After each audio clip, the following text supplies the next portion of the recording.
말씀사랑 우리 가족 여러분, 형제 자매 여러분, 한 주간 동안도 잘 지내셨습니까? 또 우리 오늘 마태복음의 내용을 함께 공부하도록 하겠습니다. 오늘 우리가 함께 공부할 내용은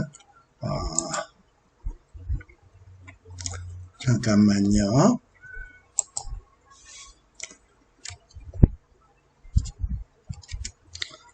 오늘 우리가 함께 공부할 내용은 마태복음 20장 1절에서 16절에 나오는 포도원 품꾼의 비유 이야기입니다. 우리가 어려서부터, 저도 유치원 다닐 때서부터, 유치부 다닐 때서부터 이 포도원 품꾼의 비유 이야기는 여러 번 들어서 잘 알고 있다고 생각을 했습니다. 그런데 이 포도원 품꾼의 비유 이야기만큼 정말 사람들이 제대로 이 포도원 품꾼의 비유의 내용을 제대로 아는 사람이 별로 많지 않은 것 같다라는 이런 생각이 듭니다. 여러분들은 포도원 품꾼의 비유의 내용을 잘 알고 있다고 자부하십니까? 글쎄요. 이 포도원 품꾼의 이 비유 이야기를 저도 잘 알고 있다고 생각을 했는데, 이 포도원 품꾼의 비유를 볼 때마다 참 여러 가지 이게 도대체 말이 되나? 뭐 좀 이런 생각을 가졌던 때가 참 많습니다. 그런데 말씀을 차근차근 읽다 보니까 이 포도원 품꾼의 비유가 우리에게 얼마나 엄청난 이 내용을 말씀하고 있는가를 깨닫게 되었습니다. 오늘 이 시간에 이러한 내용들을 여러분들하고 차근차근 한번 살피도록 하겠습니다.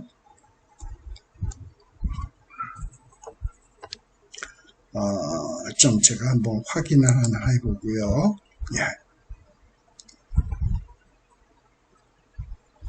제대로 되고 있습니다. 제가 이 포도원 품꾼의 비유 이야기에다가 제목을 하나 달았어요.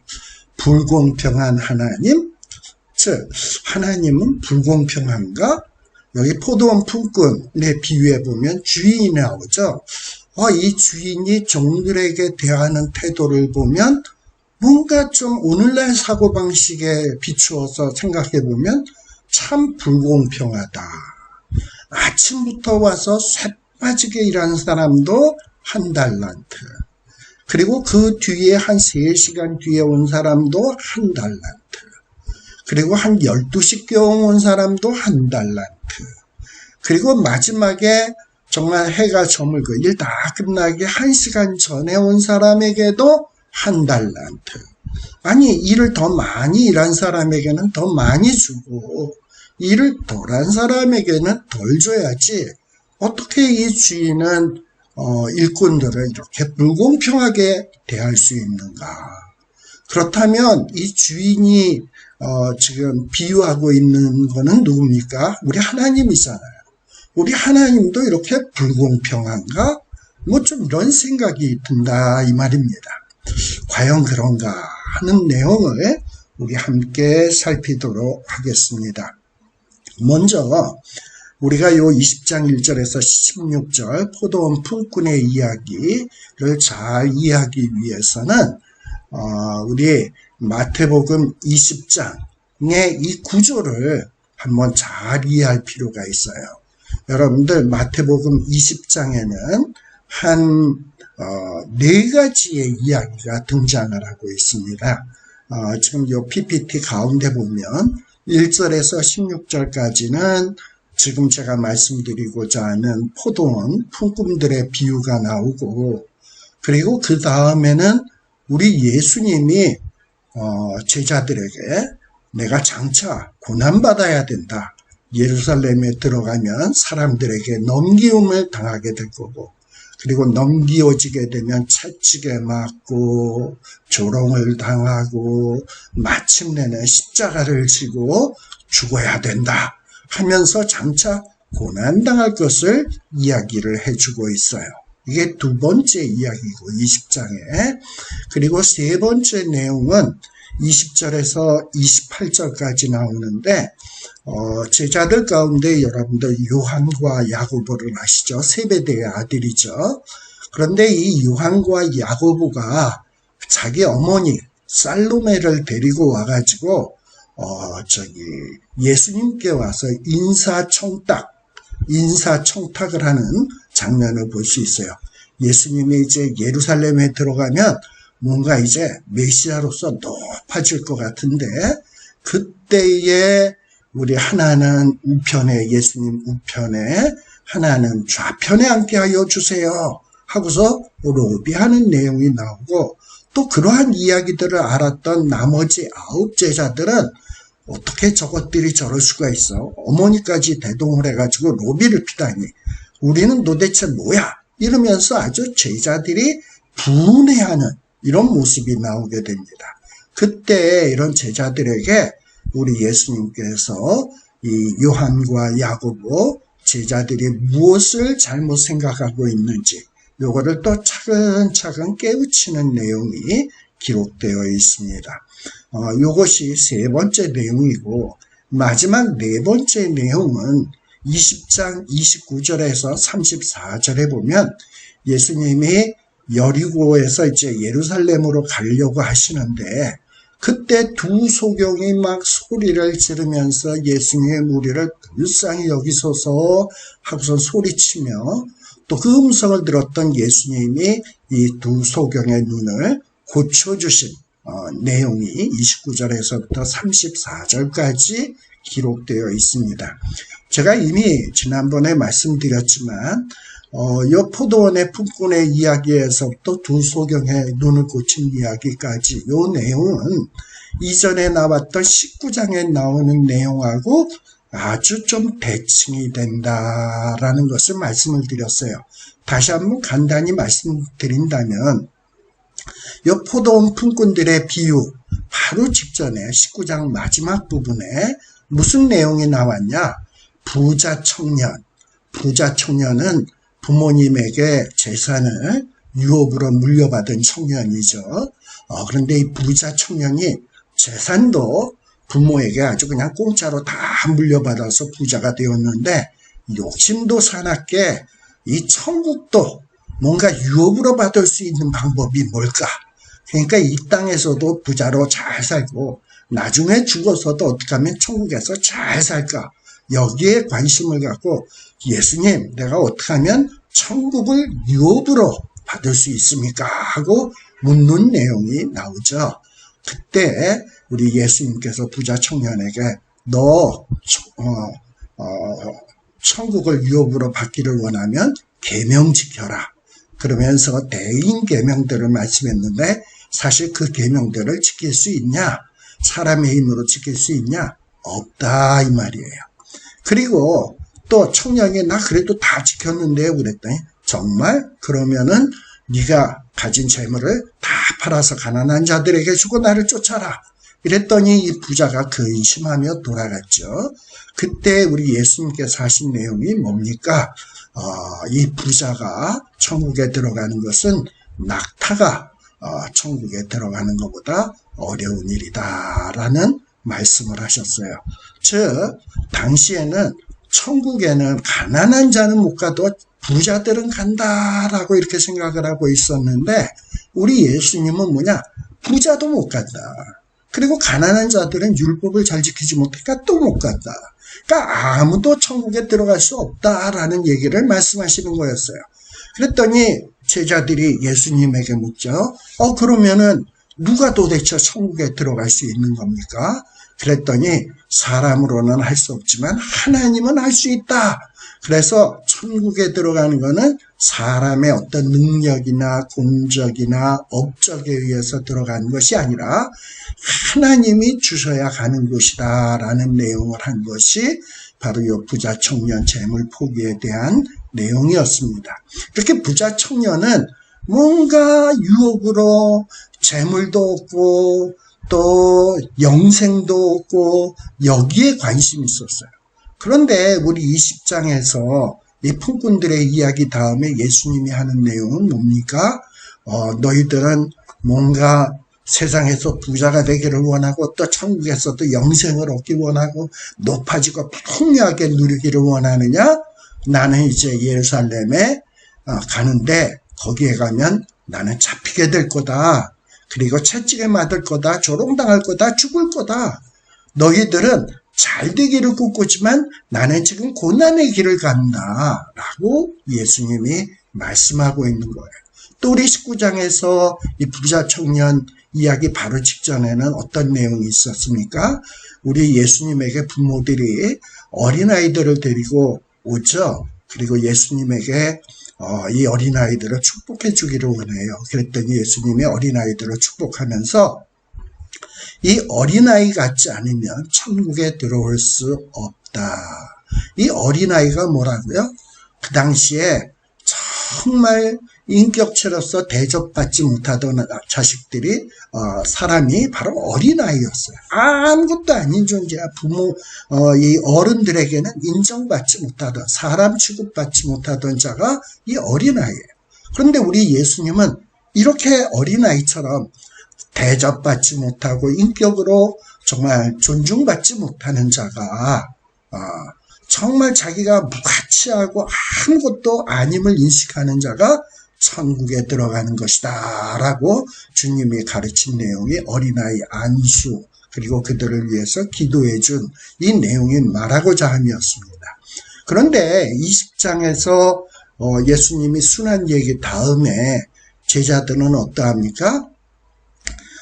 요한과 야고보는 어머니까지 대동해 갖고 와서 하나는 우편에 하나는 좌편에 그저 높아지는 데만 관심이 있어요. 근데 이렇게 높아지려고 하는 요한과 야고보의 태도를 보면서 또 다른 제자들도 시기하고 질투하고 분내는 이런 한심한 모습들을 보이고 있습니다. 이렇게 19장에 나오는 어린아이에 대한 내용 그리고 20장에서 서로 높아지고자 하는 제자들의 이 모습들 서로 대비가 되는 내용이다라고 말씀을 드렸죠. 그리고 제일 19장 제일 처음 부분에 나오는 내용 그건 뭐냐? 바리새인들이 예수님에게 와서 이혼에 관계된 율법을 가지고 모세의 율법을 가지고 예수님을 넘어뜨리려고 하죠. 어떻게 하면 예수님을 넘어뜨릴까? 예수님을 올무에다 얽어맬까? 여기에 관심 있던 자들이 바리새인이에요. 그러니까 이 바리새인들은 예수님에게 은혜를 구하려는 모습이 전혀 없어. 반면에 20장 마지막 부분에 나오는 두 소경의 이야기는 뭡니까? 이 두 소경은 앞을 보지 못하는 사람들이니까 정말 답답한 사람들이죠. 그런데 이들은 자신의 어떤 이런 답답한 처지를 안타깝게 여기면서 주님께 나와서 주여 우리를 불쌍히 여기소서 우리를 불쌍히 여기소서 부르짖어요. 이 바리새인들은 예수님을 넘어뜨리려 하고 이 두 서경은 예수님에게 나와서 간절히 은혜를 사모하는 모습을 보이고 있습니다. 이렇게 대조되는 모습을 보이고 있다라는 거예요. 이거를 염두에다 두면서 여러분들이 20장의 내용을 살피셔야 합니다. 특별히 요 20장에 보면 1절에서부터 16절까지가 포도원 품꾼의 비유라 그랬죠. 이 포도원 품꾼의 비유 결론적으로 얘기하자면 어떤 의미를 갖고 있는 내용이냐? 천국은 어떤 자가 들어가는 거냐? 하나님의 주권적인 은혜를 입은 자들이 들어갈 수 있는 것. 하나님의 주권적인 은혜를 받은 자들의 것이 뭐다? 천국이다라는 것을 이야기하려고 하는 거예요. 또 예수님의 순환 예고, 이 순환 예고를 통해서 말하고자 하는 뜻은 뭐냐? 이 천국은 이 부자 청년처럼 그냥 쉽게 얻어지는 것이 아니라 이 천국은 고난과 섬김을 통해서 이루어지는 나라다라는 거예요. 또한 서로 높아지고자 하는 제자들에 대한 어떤 제자들의 이야기 속에서 나타내는 의미는 뭐냐? 제자들은 정말 천국의 의미를 제대로 인식하지 못하는 천국의 의미를 모르는 무식한 자들이었다. 천국은 고난과 섬김을 통해서 이루어지는데 이들은 어떻게 하면 자기네들이 높아지려나 어떻게 하면 자기들이 더 높은 권세를 가지려나 여기에만 관심이 있었다라는 거예요. 그리고 이제 마지막 부분에 나오는 부르짖는 두 소경의 이야기, 이 두 소경의 이야기를 통해서 예수님이 하고자 하는 내용은 무엇인가? 예수님은 정말 이 부르짖는 두 청년에게, 이 부르짖는 두 소경에게 정말 긍휼과 자비를 베푸셔서 그들의 눈을 뜨게 해 주신다라는 것. 즉 간절히 부르짖는 자들에겐 우리 주님이 은혜 베푸시는 것이다라는 것을 말씀해 주는 내용입니다. 이런 어떤 구조를 여러분들이 이해하면서 이 말씀을 하나씩 살피도록 하겠습니다. 자, 포도원 품꾼의 비유. 이 비유를 우리들이 올바르게 이해하기 위해서는 이 비유가 말씀되게 된 배경을 여러분들이 잘 이해하고 있어야 돼요. 이 배경을 잘 알아야 이 포도원 품꾼의 이야기를 제대로 올바르게 이해할 수가 있습니다.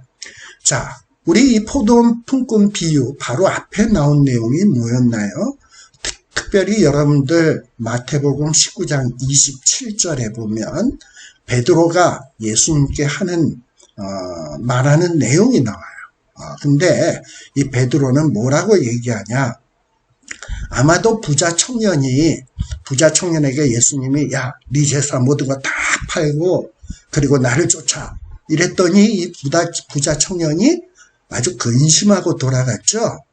그런데 그때 그런 모습을 보면서 베드로는 무슨 생각을 했냐? 야, 저 부자 청년은 자기 거를 버리지 못하는구나.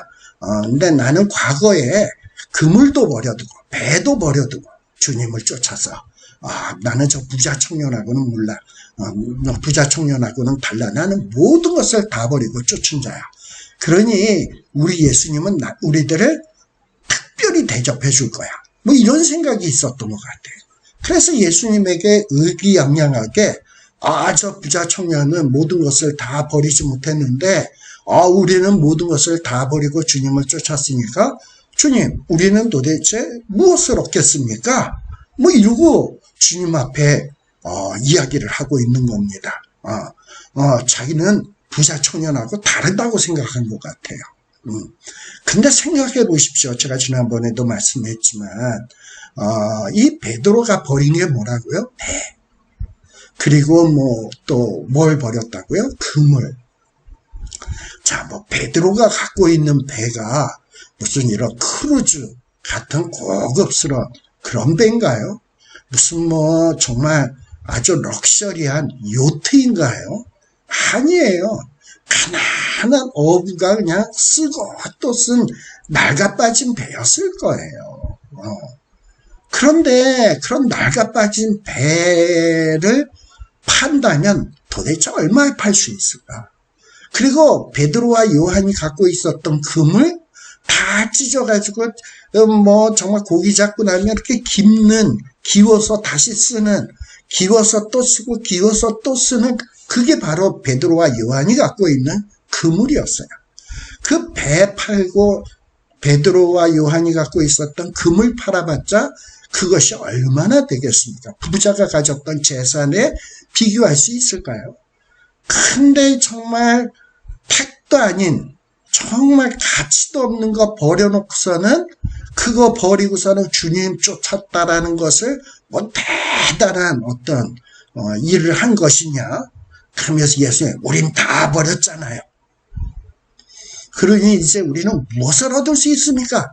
지금 이러고 얘기를 하고 있는 거예요.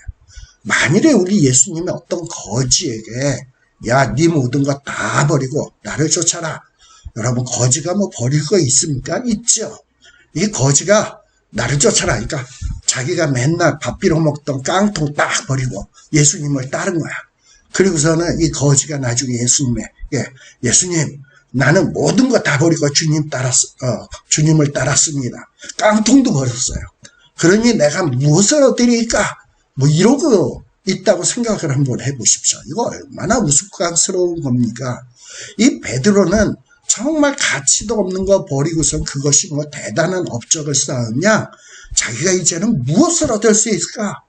무슨 상급을 받을까? 여기에 집착하고 있는 모습을 볼 수 있습니다. 바로 이런 베드로의 마음을 여러분들이 머릿속에다 염두에다 두면서 이 포도원 품꾼의 이야기를 살피셔야 합니다. 우리 예수님은 이 베드로가 예수님에게 하는 말을 통해서 이 베드로의 속마음을 꿰뚫어 보셨어. 야, 이것이 나를 쫓은 것이 뭐 대단한 순종, 대단한 봉사, 자기가 배를 버리고 그물을 버려둔 것이 뭐 대단한 일인 줄 생각을 하고 있구나. 그리고 그 버린 동기도 뭐냐? 결국은 예수님을 사랑하고 마음을 다하고 뜻을 다하고 성품을 다해서 사랑해서가 아니고 어떻게 하면 내가 상급을 얻을 수 있지? 어떻게 하면 천국에서 무엇인가를 얻을 수 있지? 이런 마음을 꿰뚫어 보신 거예요. 그리고 이런 마음을 꿰뚫어 보시고서는 지금 예수님께서 이 포도원 품꾼의 비유를 말씀하고 있는 것이다 라는 거예요.